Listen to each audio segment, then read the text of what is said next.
all right. Welcome back. We were still looking at logic gates. We are still looking at logic gates. We basically looked previously. We looked at what? We looked at the NOT gate. Okay, our NOT gate was a simple transistor circuit. It wasn't complicated. We saw how the circuit looks. We did the switch equivalent circuit for it to say, okay, if we're only using switches, if we're using switches just to explain what's going on, we can we also looked at what? We also looked at the symbol for the gate. We looked at the truth table. We remember the Boolean equation. So we'll do all that also for the next gate. Our next gate there is either we're using diode logic for the what? I'm going to look at two examples. One example is going to use what I call diode logic. The other example is going to use what we call transistor logic. Okay, what has changed here is that this is our AND gate. This is our AND gate, and for our AND gate we have a minimum of what? Of two inputs. A minimum of two inputs. We can have more. If we had three, we're just going to put a third one here and call it C. We're probably going to, if we're going to have a third one, it was probably going to be another diode there. Not probably, it was definitely going to be another diode there, and you're going to link it there, and that will be our what? Our third input. Also, we could have had another what? Another transistor set. This set here could have been an extra set can be put in there to have what? To have three inputs. I'm going to start obviously with two inputs first. So we had our NOT gate which only had one. Now we are looking at a scenario where we're having what? Two inputs. So this is the AND gate. In the one case we're using diode logic, in the other case we're using transistor logic. Alright, so seeing how the diodes work, remember that the diode can either be what? Can either be forward biased or reverse biased. What it means there is that if I'm going to connect a negative on a negative and a positive on a positive, the direction of conventional current is from positive to negative. The diode is facing in the forward direction, so that will be what? That will be forward biasing. Right?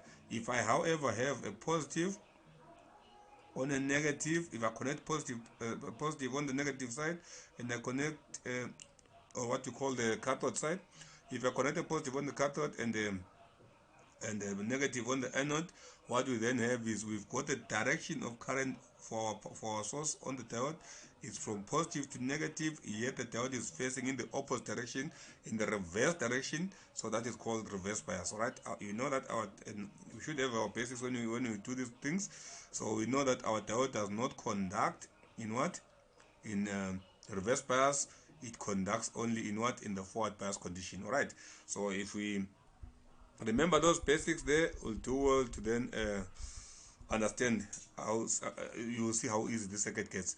Let's look at a scenario where we have, remember, I'll do the truth table for the AND gate. Let me do it up here. Truth table simply says tell the whole truth and nothing but the truth. So all the possible combinations here is, remember, we have a possibility of 2 to the power of what? Of 2 in this case, because we've got 2 inputs, which is equal to 4 combinations. That will be the count 0, 1, 2, and 3.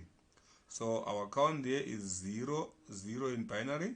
That's 0, 1. That's 1, 0. And finally 1, 1. Okay. If you do it in order of the count, you can't go wrong because you can't miss anything. It is good practice, and obviously good practice is also encouraged to do it with good marks. All right. Now, if you look at the output now, if both these gates are on 0, 0, if both the gates are on 0, what then happens is that you've got a 0 on the negative side and a positive on the what? You've got positive this side. I would say 0 is less negative by what? Remember, this can be anything. Typically it will be 5 volts. So 5 volts, you've got 5 volts on the side of the what? On the side of the anode side, and you've got 0 volts. So even though 0 you can't say it's negative, it is more negative than what? So it's a relative situation. If the anode side is more positive than the what? Than the cathode side, we say that what? Our diode will be properly biased. So therefore, what happens then is that you are then going to have current flowing through the circuit. Your current is going to flow through and flow through and go through both paths. In this case, it will go this way. Some other current is going to split and go the other way. All right. If that happens, then what then happens is that remember, the diode will work like a transistor also. It will either what? Conduct, in which case we will think of it as a what? As a closed switch. When the diode is in forward bias, it will conduct, and we'll think of it as a closed switch. Or the diode will be reverse biased, and we'll think of it as what? As an open switch. In this case, our diodes are working like closed switches. So what happens is that the 0 is pulled out to the output there, so our output will be 0. Either by this part, both parts do the same. They will actually what? They'll actually allow our current to flow, and therefore pulling the zeros to what? To Z. Any one of the, because remember, see, if you look at it nicely, these are two parallel paths. Any one path having a 0 will allow Z to be pulled to 0. So we have a 0 here, nothing will go through. If it was to happen only with what do you call this? If you have now this Z on 1, if I have 5 volts here now, if I have 5 volts on P, okay, this will now be higher than, we assume this is 5 volts as well. This will now be higher, or let's say it's not higher. Let's say we ignore whatever is lost through the resistor here. Let's say it's not higher, but the two of them being equal simply says that there isn't enough to bias the what? To bias this guy. So this path here will no longer exist. This path here will no longer be available. The current will only now flow through the other side. Okay, so our current is going through, and as long as this is conducting, it's a closed switch, and the 0 is being pulled to the output, and we obviously have our 0 there as well. Now, even if this was to happen on the other side, even if this here, even if the 0, let's suppose the 0 was here, and no, let's suppose the 5 volts was here, but we had 0 on the other side. Let's suppose we had 0 this side and 5 on the other side. This won't be true anymore. That will go open circuit. Why? The two, there's enough, just is enough potential between 5 and 5 to drive this one on. So what will then happen is that we are going to have this guy being happy and conducting, and our current is going through the other way. So now you still have this one here acting as a closed switch, and therefore putting 0 to Z. So our Z will be 0. Now, if we, however, have both of them on 1, there is no more closed path here. There is no more closed path. So what then happens is that both sides are going to be open, and therefore they can no longer be what? They can no longer be any current flowing. So if there's no current flowing, then obviously this open switch here, it will apply here and there. The diodes are not properly biased, and therefore you have what? You don't have your ground pulled through. You've got no current flowing, meaning therefore there's no voltage drop across the resistor here, meaning if there's no drop, therefore we are going to pull our 5 volts through Z. So therefore we are going to have a high output only if what? Only if A and B are both high. So only if A and B are both high. That's why we call it AND state. Remember, this here would be either A or B. This is the O state. This is neither. This is O. This is AND. Both of them are what? Are high. So the AND gate rejects the O state. Alright? And then it says what? It only responds when what? When A and B are both what? Are both high. So this is our AND gate. So as you can see, that's our truth table. I don't think it was that complicated. If we were to look at the other circuit as well, all that has changed here is the logic being used. All that has changed is the transistors replacing the what? Replacing the diodes. So we now call it transistor logic, but what happens is still the same. Let's suppose we had zeros on A and B. All right. Now remember, we need the transistor to be biased. So the emitter is on 0, the base is on 0. This guy is not biased. Same story here. So any one scenario where the transistor is what? is not biased will have the transistor behaving like a what? Like an open switch. Also, it means since we have the same situation here, this will behave like an open switch, meaning from VCC we don't have a complete path through Z to ground, so therefore there can be no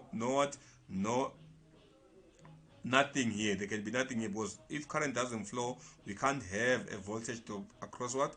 Across this resistor here. Therefore, we are going to have 0 here. All right. So again, we will have seen this state here. All right. If, however, we took the second one to a high 1 for B, what then happens that yes, B will close, B might close, it's now a closed switch. But if B closes and A is still open, we still don't have a continuous path down there, so therefore you can see why this will still give us nothing. If we then swap them around and then we say, okay, we will take the 5 and put it up and take the 0 down, so that A is on high, A is a 1, B is a 0. Yes, he might be biased, but what biasing was, this one is broken. He can't even be biased at all because he could have been biased, but he is not, because you need the other side, the other leg to be what?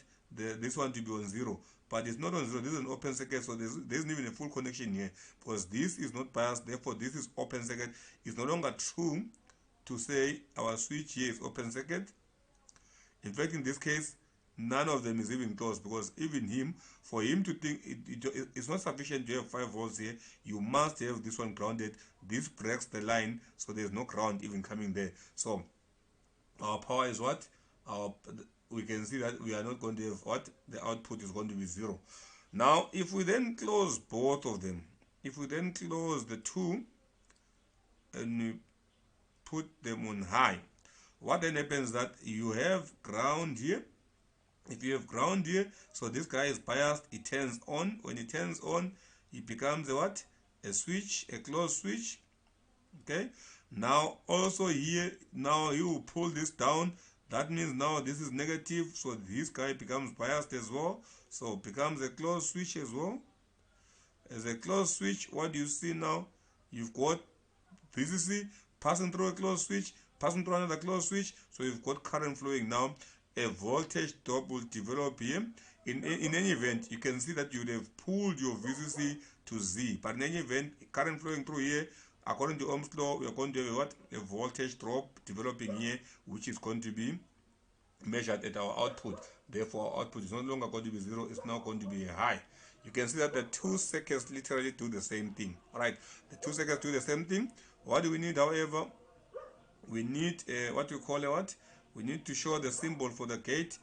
The AND gate is what? Is a square box with an AND symbol there. Then depending on the number of inputs there, we have our A and our B. Alright, in this case we had 2, so our Z, the equation becomes A times B. If we go and look at our inputs, these are times, our output is basically the product of A and B. 0 times 0, 0, 0 times 1, 0, 1 times 0, anything times 0. So what do we do with the what? What do we do with the AND gate? With the AND gate, we look out for a 0, because we are multiplying. Each time you multiply with a 0, you know output is going to be 0. So with an AND gate, what you look out for? You look out for a 0. You see a 0, your output will follow suit. It will be a 0. When you cannot see a 0, then your output will be high. It means everything is high. Therefore, your output will be high as well. 1 times 1 is 1. So this is this here is our switch, our circuits, sorry, our actual circuits. Examples of circuits, there are different circuits that could achieve this as well, but these are our examples of circuits. This one here using diode logic, that one there using transistor logic. This is the symbol for a 2-input one. If I had an extra one, I would have to add it there. And then this is the truth table. You do not need, you ought to do it in the order of the count, but you do not need to actually show the count. There's no need to do that. All right, This is our truth table here. We know this is 0, this is 1, this is 2. We are actually doing that, but we are doing it in what? In binary. 0, 1, 2, and 3. So we have shown the what? The circuits. These two, any one of them will do. We've shown the circuits. We don't need to. These are just me explaining. No need for us to worry about showing this. Just me explaining, assisting with the understanding. So even that as well, it was just us saying reverse bias will give us an open circuit. So if we then go and say, but we could represent this with a switch circuit as well. All right, this is the symbol. This is the symbol, and we have covered this. Here is the what? Boolean equation. Remember, the switch, the symbol must also indicate, this is the IEC symbol, by the way. The symbol must show the A and the B and the output. Okay, it's not complete without any of them missing. Okay, it must show them the labeling. Okay, and the output being Z. Whatever letter you assign to the output, then it will be what? It will be your product of the inputs. All right. So this is the Boolean equation. Okay, this is a Boolean equation. What is missing now is obviously the what? The switch equivalent circuit. If we were to represent this, any one of these with a what? With a switch, there is still transistor logic. We're going to look at the other logic, other forms of logic. Transistor logic at a later stage. Diode logic only uses diodes. Okay, resistors here are, transistor logic uses transistors. Resistors here are basically protecting the diode. The resistor here is protecting the transistor. The actual function here is being achieved by what? By the transistor. The actual function here is being achieved by the diode. Now let's look at, and it also helps us with isolation as well. Okay, it also helps with isolation. Just like this one here, it helps us with isolation for what? For output. Otherwise, this will go straight to ground. So now the switch equivalent circuit, the switch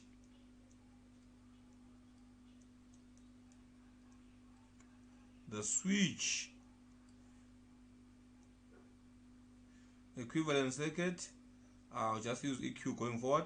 Equivalent circuit, just like I use CCT. Equivalent circuit, it is a set of switches that are what?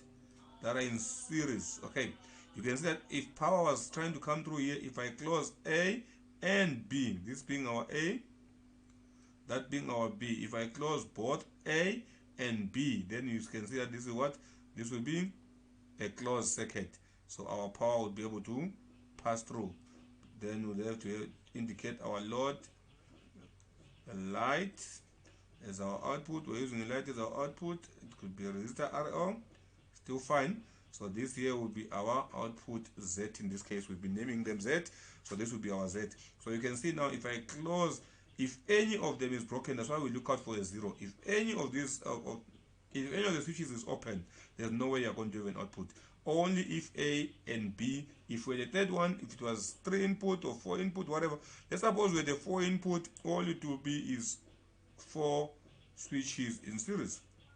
That replaces the 2. Okay, so you can see that then this will obviously be what?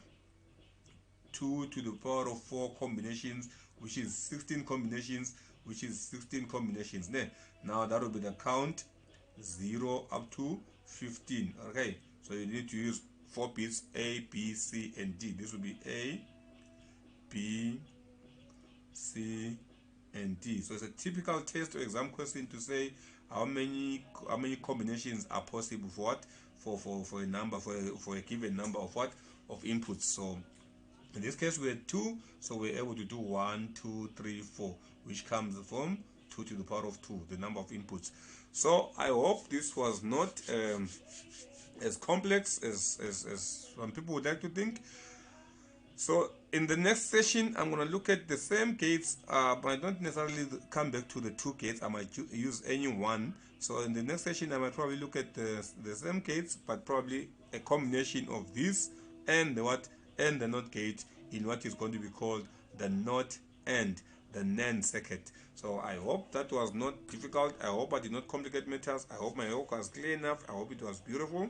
I wish I could be a little bit neater, but so far so good. Thank you so much. Me too with the NAND gate.